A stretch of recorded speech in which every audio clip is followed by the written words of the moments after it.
Hi everyone, this is FIDE Master Charles Galofre, and I'd like to welcome you to this video on Fischer's greatest games.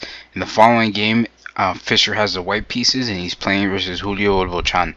The game took place in 1962 in the indoor zone at Stockholm. So Fischer started off with e4, c5, knight f3, d6, d4, pawn takes, knight takes, knight f6, knight c3 and a6 to najdorf defense, h3. This is a sideline that was basically used by Fischer, and it was later employed also by other stronger players. But it's really remained a surprise weapon as opposed to a main way of combating the najdorf Sicilian. So knight to c6. This is one of the better ways of responding to this move.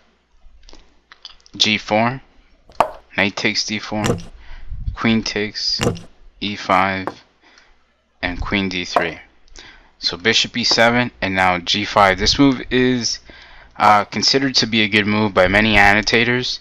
The idea is to dislodge the knight from the d5 square. So knight to d7, bishop e3, and now knight to c5. If bishop takes g5, then bishop takes g5, queen takes, and queen takes d6. So going back to knight c5, white plays queen d2, bishop e6, castles long, and castles. And here the plans are pretty obvious. White is going to play on the king side and black is going to play on the queen side. But with that said, we do have an advantage on our minority attack. Our pawn is further advanced and we're only 3 moves away from creating contact with black's kingside pawns. So f3, bouldering our center, rook c8, king v1, simply a prophylactic move that is typically done in these Sicilian positions. Knight to d7, h4, b5, bishop h3. Now it's pretty clear what white wants to do. White wants to exchange these light squared bishops and eventually have an outpost for his knight on d5. By the way, typically in these structures, if white achieves that position, he could sometimes be down a pawn and still fight for the advantage, which is remarkable. Bishop takes h3. There were other possibilities here. One possibility was knight to b6, after which white would have just captured. Queen takes, knight to d5, queen d8, knight takes c7, and queen takes pawn. And white is completely winning. The other possibility was rook to e8, after which white would simply play knight to d5 and after bishop to f8, h5, and he has the initiative. So going back, black chose to exchange bishops, which is really a daunting decision to make. Rook takes h3, knight to b6, bishop takes knight, a very good move, but an obvious move, especially for a player of Fischer's style. Queen takes, knight to d5, and now Fischer's strategy has culminated. We have a knight that's much better than a bishop.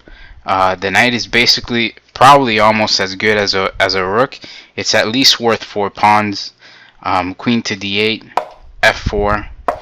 Now white is trying to open lines for the rest of his pieces. He probably wants to open lines for his rooks and for his queen, so that he could begin targeting black's king. Pawn takes, queen takes, queen d7, and now queen f5. Very simple move, but very beautiful at the same time. If queen takes queen, then knight takes c7 check. Rook cd8, rook to a3. And chess has said that you need 2 weaknesses to win a game, and it's referred to as the principle of two weaknesses. So in this game, black has several weaknesses. One of them being that of the minor piece, and then the other one is being created by white, which is targeting the a6 pawn. So queen to a7, rook to c3, g6, a good defensive move, queen g4, queen d7, queen f3, queen e6, rook c7, threatening the bishop, rook d8,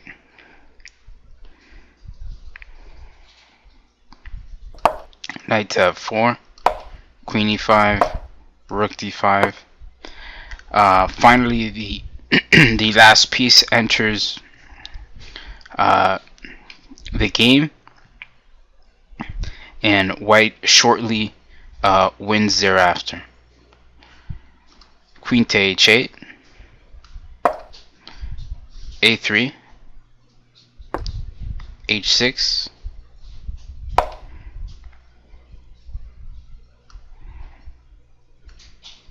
pawn takes pawn, queen takes pawn, h5, simply opening up the king side, bishop g5, sacrificing the knight, pawn takes, if bishop takes knight, then pawn takes f7 check, rook takes f7, king takes f7, and rook to f5, rook to h5.